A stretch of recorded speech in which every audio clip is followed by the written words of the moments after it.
Hey guys, welcome back to Fully Alive. We're doing another video. Brittany's right here on the floor. um, with the Living with Albinism series, and this is gonna be about my eyes. Albinism also affects your eyes. It can cause severe nearsightedness, which I have that, and also nystagmus, which I have that as well. Basically, nystagmus is just eye movement, rapid eye movement, and the issues with your eyes come because albinism affects the pigmentation in your skin, hair, and eyes. I've all my eyes have always moved back and forth.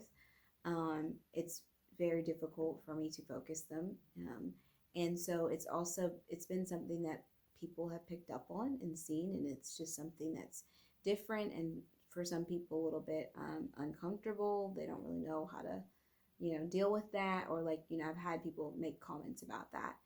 So I'm just going to talk about you know that aspect of things, how I dealt with getting bullied because of that, or people saying things because of that, specifically, and also how that affected me, moving forward.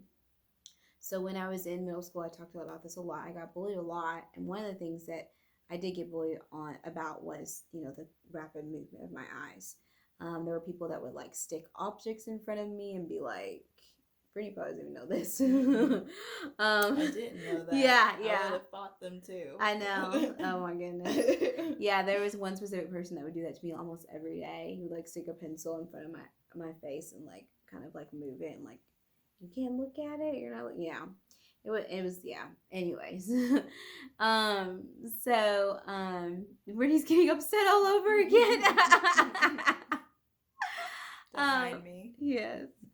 Um, so after that, those experiences, I stopped looking at people in their eye, and I would kind of look all over the place. I would squint my eyes. I would look up and down as I'm talking to people, just so that they wouldn't be able to see it. And I would look sideways while I'm talking to people. I'd look up. I just look all over, constantly, just moving my head and moving my eyes so that they wouldn't be able to have that eye connection with me, and that they would be able to see this. So it was kind of a learned behavior and something that I just started doing just to hope that that would kind of stop those things from happening. But really, it became a hindrance to me later, because I realized how much wasn't able to actually look people in their eyes. And it became because of that, but also just because of shame in general. Shame causes you to want to look at the floor, or look at the wall, or look away because you don't want people to see you. And so, looking at someone in their eyes is so vulnerable, and it feels like, they're when they look at you in your eyes, it feels like they're looking on the inside of you sometimes. And so, I didn't want people to see me. I didn't want them to see my heart. I didn't want them to see that vulnerable place, but also I didn't want them to see the nystagmus. And so I did not look at people in their eyes for years. I would just, like I said, I would look around, I would look up at the floor. Um, I remember one time I was actually over a friend's house for the first time. We weren't super close this time, but it was a bunch of us that were over their house, and we were just kind of getting to know them. And I was just kind of looking all over the place, and I was squinting. And someone made a comment, and one of my friends actually made a comment, and I'm trying to think if I should. Yeah, I can go ahead and say it. So it was actually my friend Berdine. She made a comment and she said, "Are the lights too bright in here? Why are you looking around?" I was like, "No, it's okay." Which that is issue too. Light, that can irritate people with albinism. That can irritate their eyes. But so she was asking that, and I was like, "No, I'm okay." But it was really because she saw that I was looking around, I was squinting my eyes. I was looking all over the place. But that's what I started to do, just out of shame and out of fear, and I wasn't comfortable with myself. I wasn't confident. I was scared of people. I was scared to be around new people. I was scared of rejection. So that was part of that self-protection, that fear, the shame, all of it. That was part of it. So I knew that I did it, but I didn't really I don't know, I didn't focus that much on it. in the sense of like, as I got older, from middle school, high school, college, I stopped doing it as much. Like I slowly but surely started to like, I would, instead of like moving my eyes all around, or moving my head this way and that, I would like squint. And that was like those moments that I like look back and I'm like, okay, I'm squinting. I'm, not moving my head as much.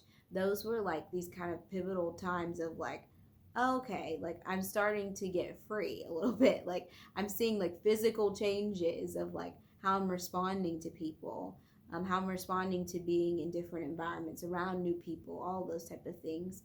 Um, so as I kind of grew in confidence in me and just in my own identity, that started to happen less, but it still happened. And it still does happen sometimes. I still don't look at people in their eye all the time. I still sometimes look around a little bit, but it's not like it was, before. I remember I was in Brazil a couple of years ago, like 2.5, no, like 2.5 years ago. And I was on a mission field, and I was in a completely new environment. I didn't know anyone. I was in a different country. I was in a new country for the first time. I'd never been in another country like alone for the first time, and that's when like when you're in those situations, that's when some of those issues come up, because you can kind of see, okay, I'm out of my comfort zone. What comes to the surface? And so I remember one day I was walking out of the living area that we had, and I was walking towards where we ate breakfast, and it was just me walking by myself, and I was looking at the ground, and this one of the other guys that was there, that was another missionary, he said bon dia, which means good morning. And so I just like looked up and I was like bon dia, and then looked back at the ground, and I noticed it for like the first time. I was like, why am I looking at the ground? Like, why am I so afraid? Why am I staring at the ground? I felt that shame, that was probably deeply rooted inside, but I had been in, comfortable environments around people that like I knew, so it didn't come to the surface like that. And so I was like asking myself, like, why am I looking at the ground? What's going on? And so during that trip when I was in Brazil, the Lord, talked to me a lot about, all this stuff. He talked to me a lot about, healing my heart. We confronted a lot. Like it was a continuous thing while I was down there. And then this guy came during one of our like worship services. This guy came and he spoke, and he prayed for all of us. And he prayed for me, and he said, the Lord says that he's healing that place in your heart that makes you want to fix your eyes to the ground. And then he said, you want to look around and you want to deflect attention away from yourself. But God says that my eye is upon you and that you're in the center of my attention. And I just started bawling, literally just like crying as he's saying all of this, because I mean it was so true. I mean, this was all the things I had processed. I'd been processing with the Lord. Like the situation where I noticed that I was looking at the floor had happened like a month before, and then he came to speak. He's like from the UK. He came to Brazil just to speak for like a week, and the Lord told him all of this stuff. And it was so amazing, like to me, to be like, again, like so intentionally loved. I talk about this a lot, especially when it comes to this issue, but so intentionally loved by the Lord that like, he's reminding me that not only does he see the concerns of my heart, what's going on, he knows what process that I'm in, and he's intentional about the way that he, shows his love for me, but also that he's there in the midst of all of it, and that he's he's walking me through this. And so I just started crying, and that whole trip, like being in Brazil, there was a lot of fear and a lot of shame and all that stuff that the Lord caused me to confront, and caused me to start to walk even the more and like who I am, and in confidence in myself, and just started to remove and continue, well, really continue to remove that fear of man, the fear of rejection, and just really caused me to walk in who I am. And so I came back from Brazil, and probably like a year later, I was with some friends. We were at one of my friends is over campus ministry, so we were there, and they had like a service or something. And my friend Berdine, the one who commented about me like looking around the first time that we met. Well, it wasn't the first time that we met, but when we hung out that one time, um, she was there, and she gave me a hug, and she said like, I'm so proud of you. Like, I see how much you've grown. Now, I hadn't seen her in a while. It had probably been a year and a half since I had seen her. And she said, I see how much you've grown. Like, I'm really proud of you. And I'm like, and so I asked her, how do you see how much I've grown? And she said, you're looking people in their eyes more. And I was like, wow, Verdine, like, thank you so much. Like, I know the process that I've been on with the Lord. And sometimes, when it's you, you don't really see how far you've come. And then when someone else points out, like, I know where you came from, and she hadn't even been there for, a long time. She hadn't been there for at least a year and a half, probably 2 years. And for her to come back and to be like, I see, I know where you came from, and I see how far you've gotten in this. So yeah, it's a continual thing.